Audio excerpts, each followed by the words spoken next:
In late 2024, a new financial app called Aura exploded onto the scene, promising not just money management, but a total transformation of your relationship with spending. Aura's pastel interface and affirming tone made budgeting feel like self-care, not self-denial. For millions of women tired of restrictive, shame-based advice, Aura felt like a revolution. It wasn't about saying no. It was about building a life you loved, one guilt-free purchase at a time. The app's marketing was everywhere, tapping into the desire for financial wellness without judgment. Aura's creators spoke of intuitive spending and financial self-care, promising to end the anxiety of checking your bank balance. Users raved about newfound confidence and control, and Aura quickly became a movement, not just an app. But beneath the surface, Aura's design equated freedom to spend with true financial freedom, removing shame but also discipline. Its features encouraged consumption, not saving, creating a warm, validating space to spend, but little structure for building wealth. The very things that made Aura feel so good to use were quietly steering users into a cycle of spending. Aura's promise of empowerment masked a subtle misunderstanding. It made spending easy, but saving almost invisible. The result? Many users found themselves further from financial security, even as they felt more in control. Aura's story is a cautionary tale about the difference between feeling empowered and actually being empowered. Aura's marketing was genius because it spoke directly to women's frustrations with traditional finance. Instead of focusing on numbers, it focused on emotions, showing women living joyfully with taglines like, "Your money, your rules." Aura validated desires and framed spending as self-love, not irresponsibility. Its branding used words like empower, nourish, and celebrate, building a sense of community and trust. The app felt like a supportive sister, not a scolding parent. Aura's Instagram feed sold a lifestyle, aspirational, yet accessible, suggesting you could buy your way to fulfillment. This resonated with women facing the gender pay gap, pink tax, and caregiving costs. Aura seemed to say, "We see you," offering a guilt-free alternative to penny pinching. But this emotional bond made it hard to see the app's flaws. Users weren't just buying a tool, they were buying an identity. When your financial app feels like your best friend, you're less likely to question its advice. Aura sold empowerment, but didn't deliver the tools for real financial power. Aura's flexible category system let users create personal, emotionally resonant budgets, like Treat Yourself or Mental Health Boost. Budgeting became creative, not restrictive, aligning spending with values and joys. But Aura's most radical feature was how it handled leftover money. Instead of moving unspent funds to savings, Aura rolled them into a guilt-free spending fund, a brightly colored pot for future splurges. Saving became just delayed spending, and the reward for being under budget was more money to spend later. The app discouraged moving surplus to savings, keeping money liquid and ready to spend. This created a closed loop, money in, money out, with little incentive to build wealth.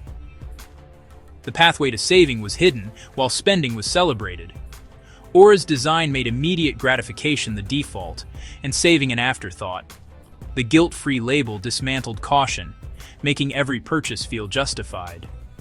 Users felt empowered, but the architecture quietly nudged them toward more consumption.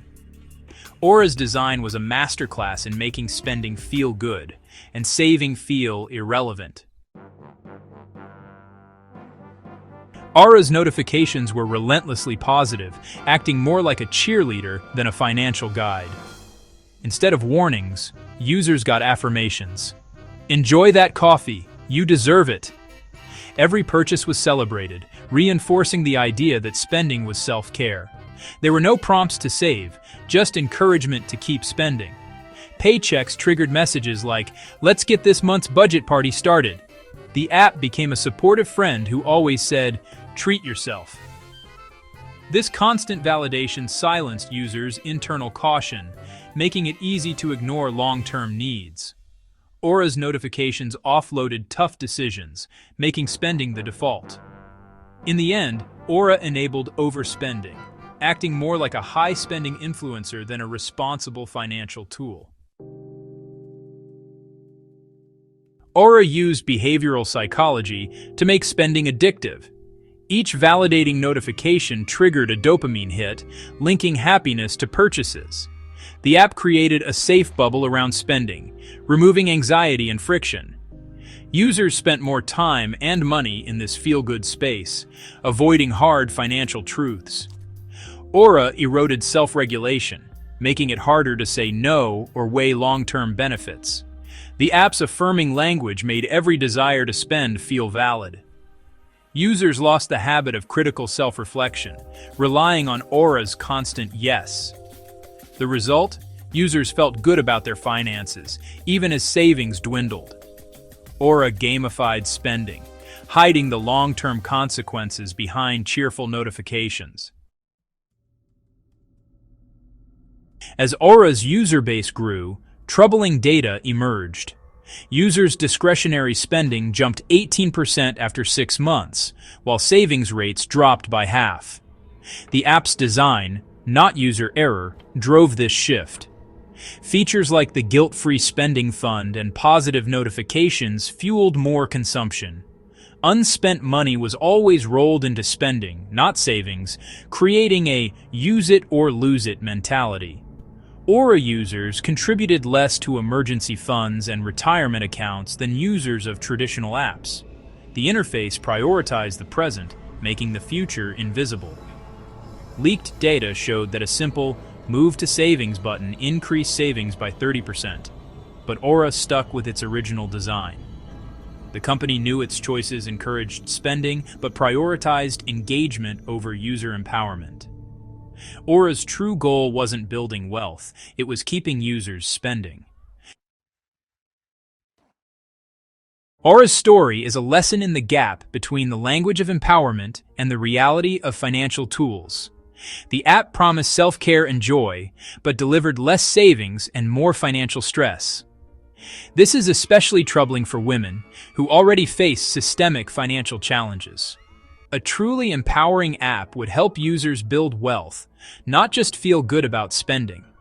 It would make saving and investing as easy and rewarding as spending. True empowerment means building real financial security, not just confidence. Before downloading the next viral app, ask, does it make saving easy? Where does leftover money go? Who benefits most from my spending?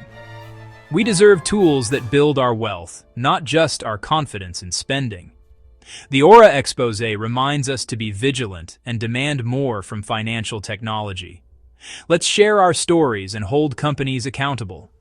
Our financial futures are too important to trust to feel-good algorithms. Seek tools that build your power, not just manage your pressure. Real empowerment is about more than good vibes. It's about building the future you deserve.